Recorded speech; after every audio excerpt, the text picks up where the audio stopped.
Bwana Yesu asifiwe, watu wa Mungu. Mbele yako ni mtumishi wa Mungu Michael Mgache. Nimekuletea ujumbe wa leo, ujumbe wa kutoka kwa Mungu siku ya leo unaosema ishinde roho ya ubaya kwa gharama yoyote ile. Kwa sababu kwa kadri unavyokuwa mtu wa kutenda mabaya ama mtu wa kupenda mabaya, ndivyo unavyoyavuta mabaya kwenye maisha yako. Maneno ya Mungu katika kitabu cha Mithali sura ya 17 na ule mstari wa 13. Maneno ya Mungu yanasema hivi: yeye arudishaye mabaya badala ya mema, mabaya hayataondoka nyumbani mwake. Yeye arudishaye mabaya badala ya mema.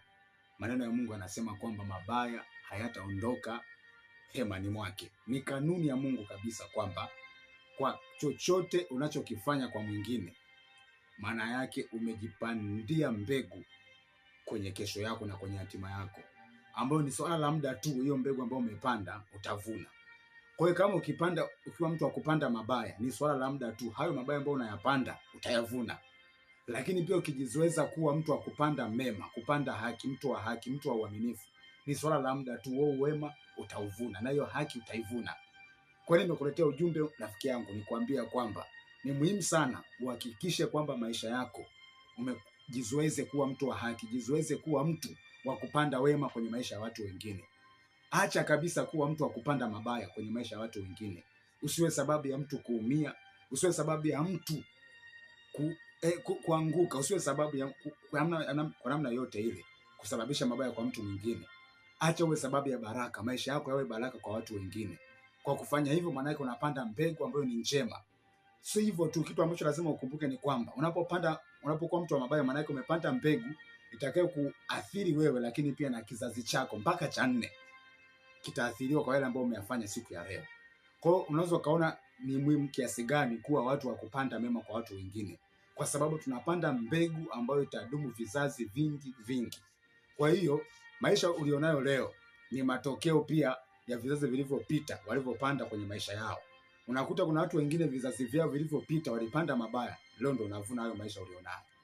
Lakini kama wewe ukajizoeza kuwa mtu wa haki, mtu wa uaminifu, mtu wa kweli, hakika hiyo ni mbegu ni njema unayoipanda kwenye maisha yako, ambayo watoto wako wataifurahia. Watasema heri Mungu ulituletea baba yetu mzuri, heri ulituletea mama yetu mzuri, heri kwa ajili ya maisha yake, kwa sababu yamekuwa ni baraka hata leo. Kwa hiyo usiwe mtu wa ubaya ama chanzo cha ubaya kwa namna yoyote ile, kwa sababu hiyo ni mbegu unapanda. Bwana Yesu asifiwe sana.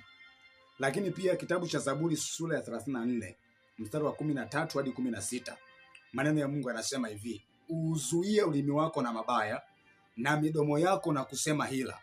Uache mabaya rafiki yangu, ukatende mema, utafute amani ukaifuatie.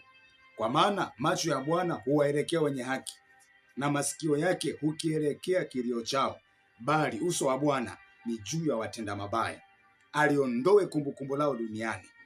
Hayo maneno ya Mungu anasema uache mabaya ukatende mema, kwa kuwa macho ya Bwana yapo kinyume kabisa na watenda mabaya, lakini macho ya Mungu yamewaelekea wale watendao haki, wanaoishi kwa haki, wanaosimama katika kweli ya Mungu. Watu wa namna hiyo ni wa thamani machoni pa Mungu. Ninakuombea neema ya Mungu ya kudumu katika haki. Haijalishi watu wengine watabadilika, haijalishi ulimwengu utabadilika, wewe baki kuwa mtu wa haki, baki kuwa mtu wa wema, kwa sababu hiyo ni mbegu iliyo njema na itakupa thawabu si tu hapa duniani, bali itakufanyizia nafasi ya kuurithi uzima wa milele. Tubuni, kwa maana ufalme wa Mungu umekaribia. Shalom, shalom. Amen.